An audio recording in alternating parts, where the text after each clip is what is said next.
Hi guys, this is Ashley back with another podcast episode. We got a lot to discuss, okay? So that's why I'm doing a podcast today. First thing we gotta discuss is Nickiminaj forgiving Rëmÿ, okay?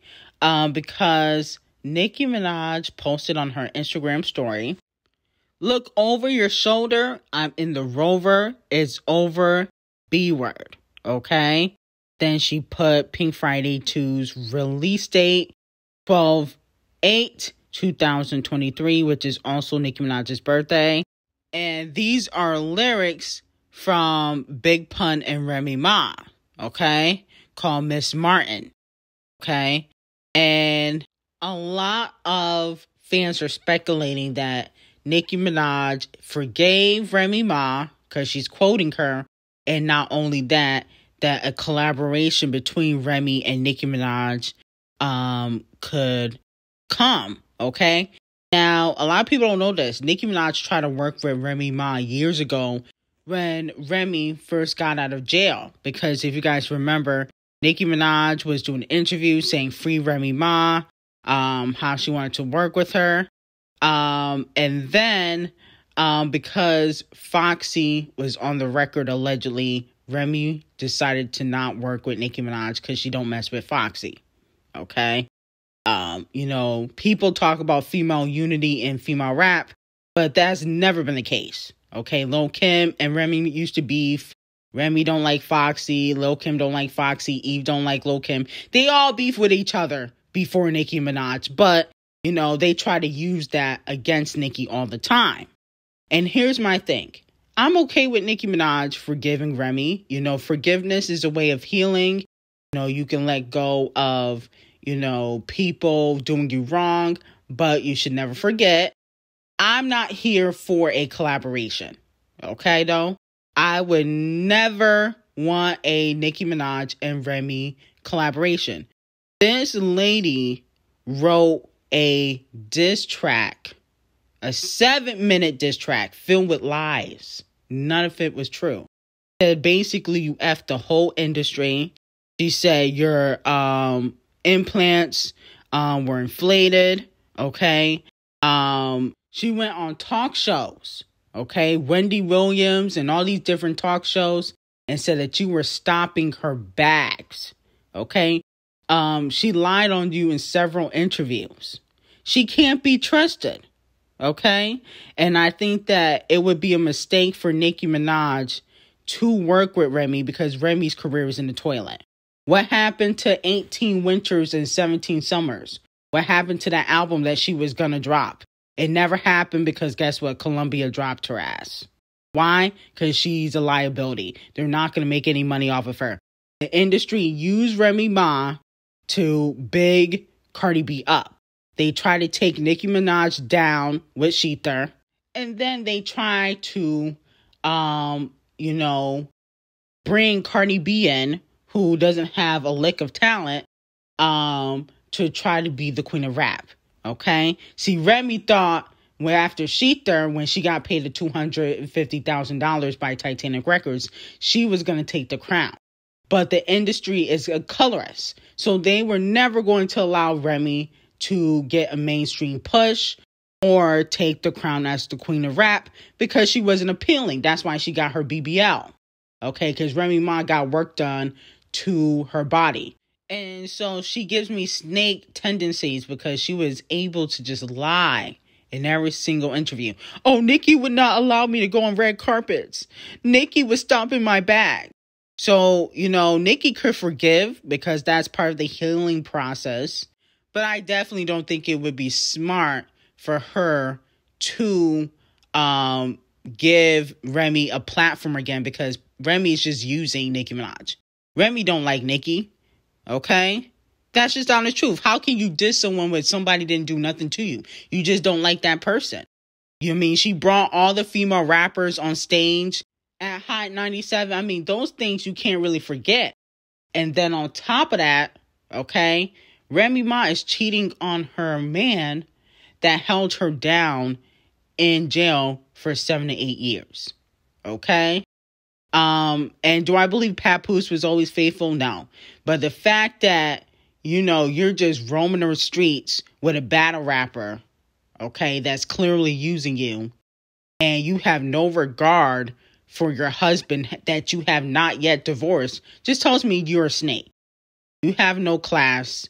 You're a hoe. You're a thought. That BBL just went to your head. And I'm glad that her career is flopping. I hope that Papoose divorced Rëmÿ, takes half of the $500,000 net worth that she probably has. And then on top of that, get some spousal support.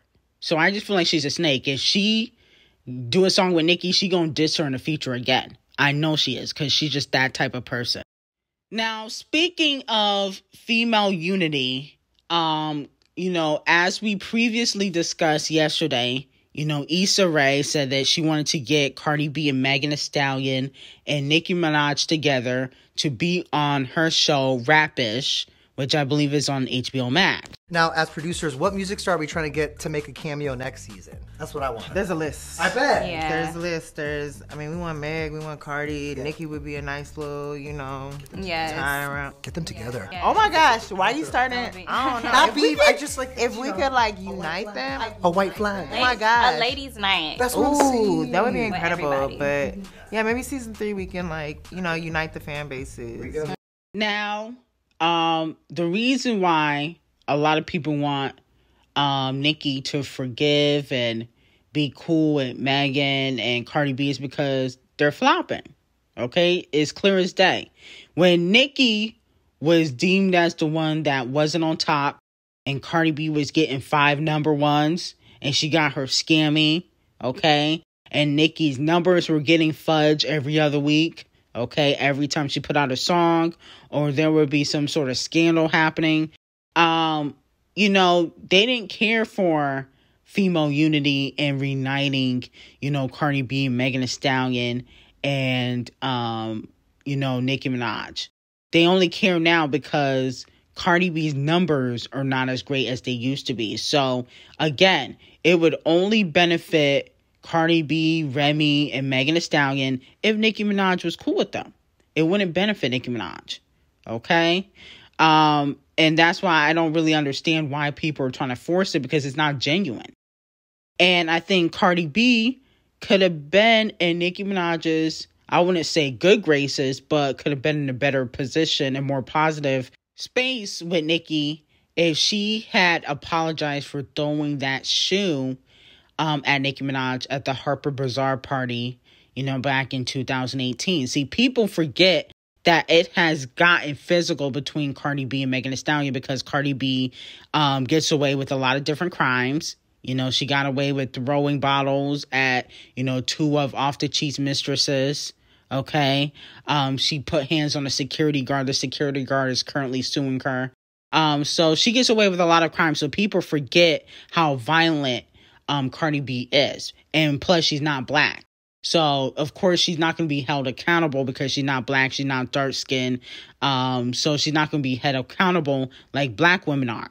So with that being said, I think people forget that. And then Megan Thee Stallion, she's an opportunist. I mean, she just climbs the social ladder.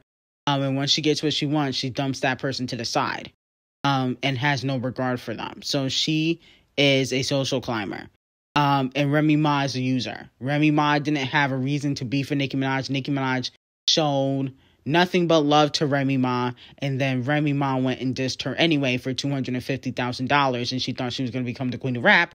Unfortunately, that would never happen, and she allowed the industry to big her up and push Cardi B, okay? Now, another topic we got to discuss is Kałi. A lot of people are calling Kałi, the rapper, out. She had the hit song Area Codes, which I think went top 40 earlier this year. And she said this in a recent interview. What I want my legacy to be in hip hop is, like, I really just want to be everybody's homegirl. Like, I just want to be like, Kałi was so cool and she just followed her dreams. She wasn't trying to compete with nobody but herself. Like, she just followed all her goals. She followed her dreams and she paved the way for like girls who look like her. And now everybody want to do it. You know, I'm trying to set trends and just be everybody's homegirl. So let me know how you guys feel about that. A lot of people felt like Kali, she don't like competition or she can't compete. That's why she said it. And here's the thing. I don't think Kali can compete with the Doja Cats, the Nickis, the Cardi B's, or the Megs. Okay? She doesn't have that type of push, even though she's under Titanic Records. And then on top of that, she doesn't have that lyrical ability to compete. I do agree with that.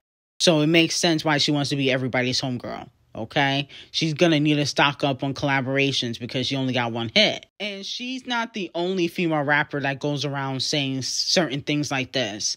Ice Spice has said something similar, how she doesn't want to be lyrical because she can't.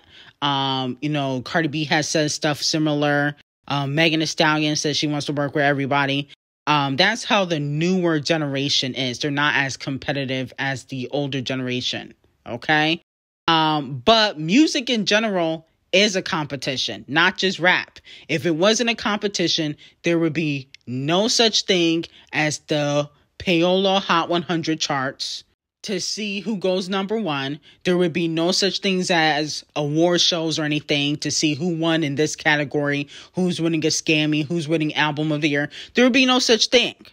So for people to say, oh, well, I'm not in competition. When you join the music industry, is competitive, period. Okay? If you don't win awards, you're a loser. No shade. If you're not charting, you're flop. That's just what it is. No shade. I don't care what nobody says. That's how the music industry goes. So if you didn't want to compete, you should have got another job. Kali needs to go work for T-Mobile or Chipotle if you don't want to compete. Because in the music industry, you're always going to be competing. Okay? If you don't put up the sales, you don't get the nominations. You don't get the awards. Okay?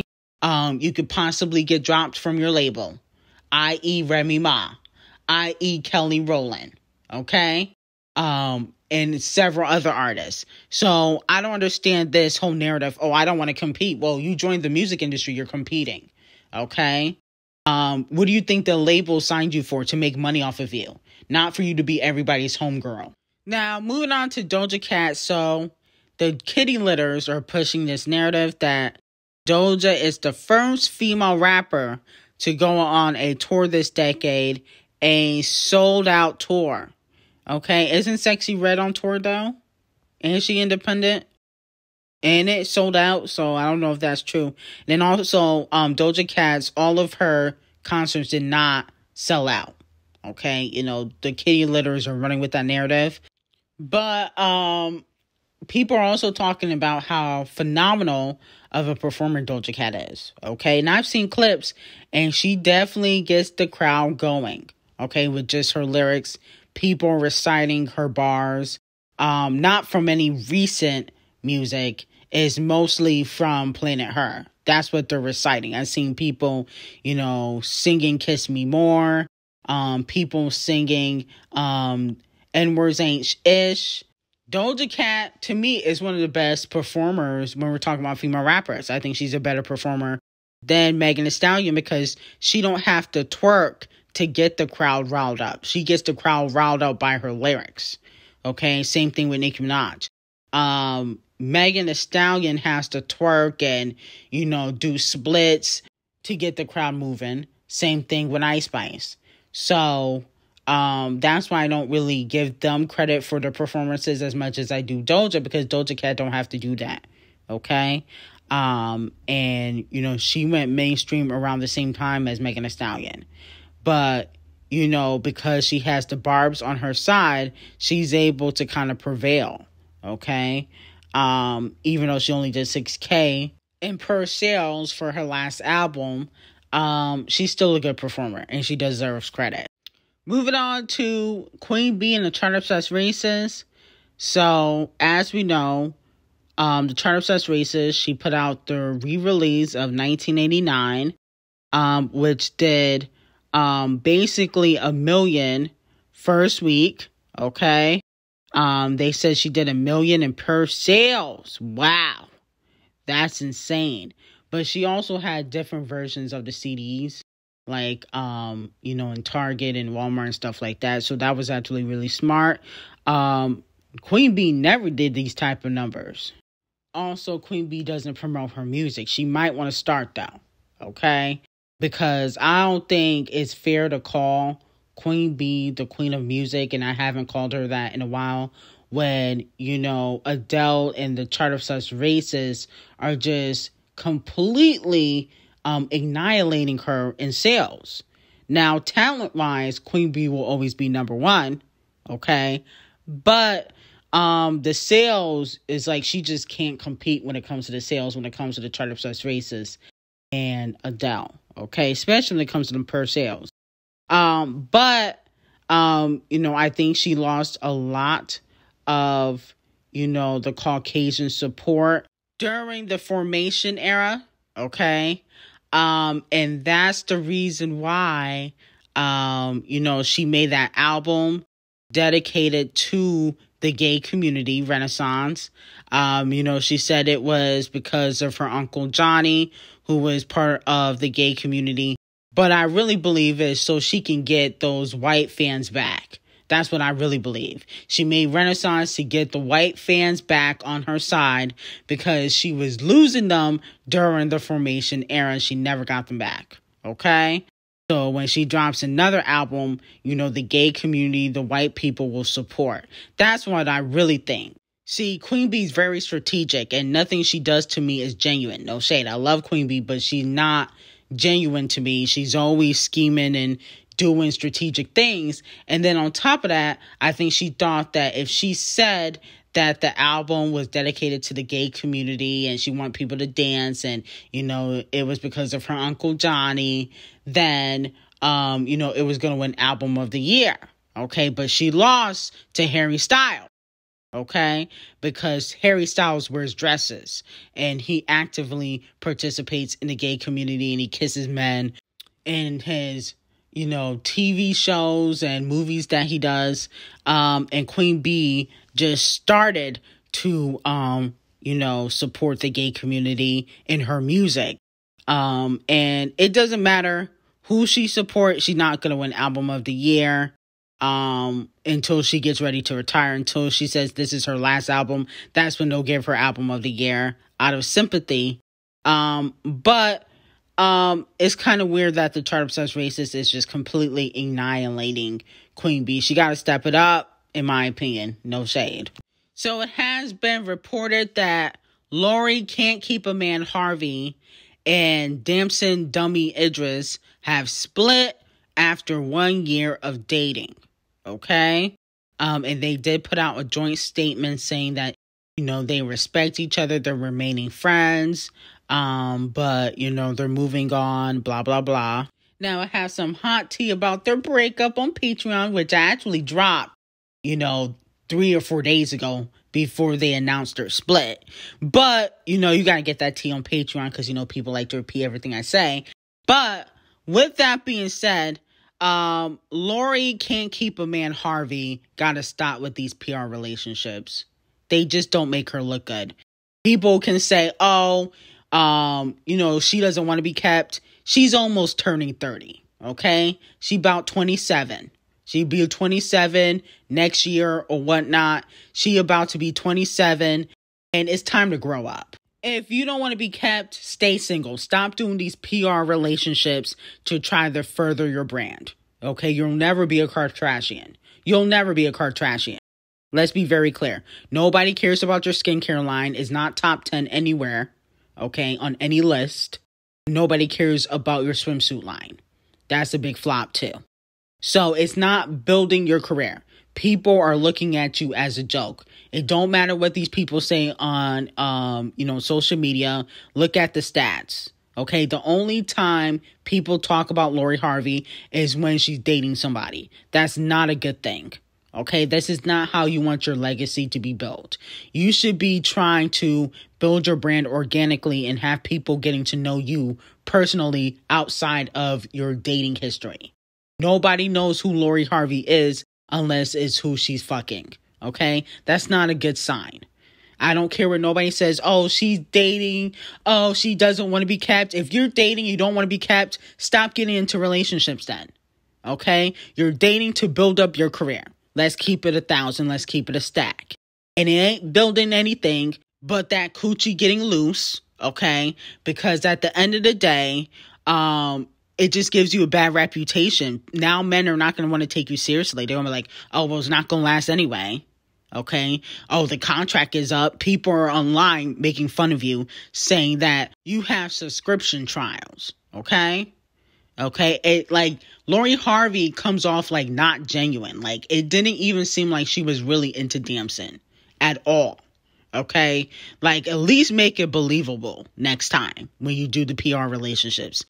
Okay. Nobody cares about Damson Idris. Let's get that straight. Okay. Should have stuck with Michael B. Jordan. And honestly, I hope somebody writes a tell-all book about Lori Harvey. Low key. Nobody cares about NDAs. That guy, I forgot from Love and Hip Hop, Prince, he just put you on blast saying that he was smashing you. So not everybody's signing an NDA. Okay? Somebody needs to write a book about Lori Harvey and tell us what's so special about this hoe. I don't see nothing special. No shade. And, people say, oh, why doesn't the chart obsessed racist and, the white girls get blasted? They do. I always drag the chart obsessed racist for her thought activities. She can get dragged too. I drag Rihanna, I call Rihanna a hoe all the time. Forehead was bent around the block. Okay, that's why she had to settle for ASAP the colorist. Nobody was taking her seriously. Same thing with J-Ho. If you act like a hoe, I'm definitely going to call you one. Okay, I don't shy away from anything. Anyway, let me know how you guys feel about it. I got some hot tea on Patreon. Link will be in the description. And have a great day.